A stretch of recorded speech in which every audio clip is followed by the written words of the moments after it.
Welcome to electrical എഡ്യൂസോൺ. ഇപ്പോൾ നിങ്ങൾ തമ്പനിയിൽ കണ്ട പോലെ മാർച്ച് മാസത്തെ ഇന്റർവ്യൂ കേരള PSC നടത്തുന്ന ഇന്റർവ്യൂയുടെ കലണ്ടർ ഔട്ട് ആയിട്ടുണ്ട്.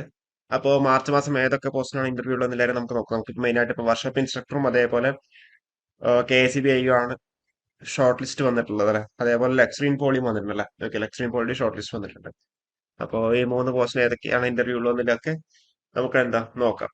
ഓക്കെ, അപ്പോൾ ഇതില് മാർച്ച് മാസത്തെ കലണ്ടറിൽ നോക്കുവാണെങ്കിൽ മെയിൻ ആയിട്ട് ഇപ്പം ഇലക്ട്രിക്കലിന്റെ കേസിൽ പറയുകയാണെന്നുണ്ടെങ്കിൽ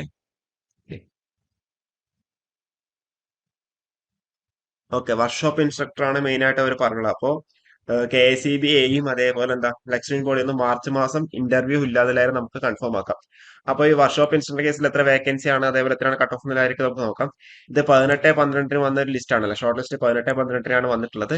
അപ്പോൾ ഓൾറെഡി നിങ്ങൾക്ക് അറിയുന്ന കാര്യങ്ങൾ തന്നെയാണ്. 53.67 മാർക്കാണ് കട്ട് ഓഫ് ആയിട്ട് വന്നിട്ടുള്ളത്. അപ്പോൾ ഇതിൽ എത്ര വേക്കൻസി റിപ്പോർട്ട് ചെയ്തിട്ടുണ്ടെന്ന് നോക്കി കഴിഞ്ഞാൽ കണ്ടില്ലേ, 8, 15, 19, 30, 38 വേക്കൻസി റിപ്പോർട്ട് ഉണ്ട്. അപ്പൊ 2023 സെപ്റ്റംബർ വരെയാണ് റിപ്പോർട്ട് ചെയ്തിട്ടുള്ളത്. അപ്പൊ ഇനിയും എന്താ വേക്കൻസീസ് റിപ്പോർട്ട് ചെയ്യാൻ സാധ്യതയുണ്ട് അല്ലെ. ഓക്കെ, അപ്പോ ഇതിൽ നമുക്ക് വേറെ ഇന്റർവ്യൂ പ്രോഗ്രാമിൽ ഏതൊക്കെ ദിവസങ്ങളാണെന്ന് നമുക്ക് നോക്കാം. ഇത് ഓൾറെഡി നിങ്ങൾക്ക് ചിലപ്പോൾ പ്രൊഫൈൽ മെസ്സേജ് വന്നിട്ടുണ്ടാവും, വന്നില്ല എന്നുണ്ടെങ്കിൽ എന്താ പ്രൊഫൈൽ മെസ്സേജ് വരുന്നുണ്ടാവും.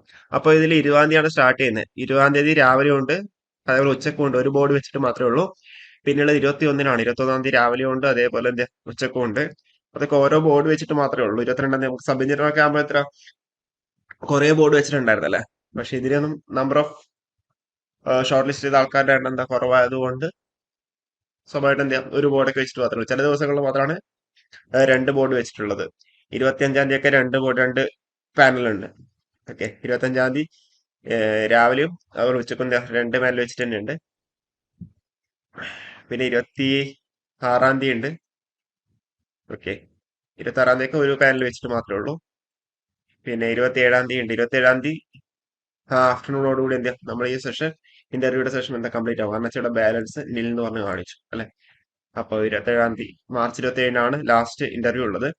അപ്പോൾ അത് കഴിഞ്ഞ് ഏപ്രിലൊക്കെ ആകുമ്പോഴത്തേന് ഇതിന്റെ ഷോർട്ട് ലിസ്റ്റ് വരുന്നുണ്ടാവും. ഓക്കെ, കാരണം വെച്ചാൽ അത്യാവശ്യം നല്ല വേക്കൻസീസ് ഉണ്ട്. ഏപ്രിലൊക്കെ ആകുമ്പോഴത്തേന് ഇതിന്റെ റാങ്ക് ലിസ്റ്റ് വരും. സോറി, ഏപ്രിൽ ആകുമ്പോഴത്തേന് ഇതിന്റെ ഫൈനൽ റാങ്ക് ലിസ്റ്റ് വരുന്നുണ്ടാവും. അപ്പോൾ റാങ്ക് ലിസ്റ്റ് വന്നിട്ട് മെയിലൊക്കെ കുറച്ചധികം റിട്ടയർമെന്റ് ഒക്കെ ഉണ്ടെന്നുണ്ടെങ്കിൽ ബേസിക്കലി എന്താ അവിടെ ഒഴിവുകൾ റിപ്പോർട്ട് ചെയ്യും. ഇപ്പോൾ ജൂൺ ജൂലൈയിലൊക്കെ എന്താ അപ്പോയിന്റ്മെന്റ്സ് അഡ്വൈസ് വരാൻ സാധ്യതയുണ്ട്.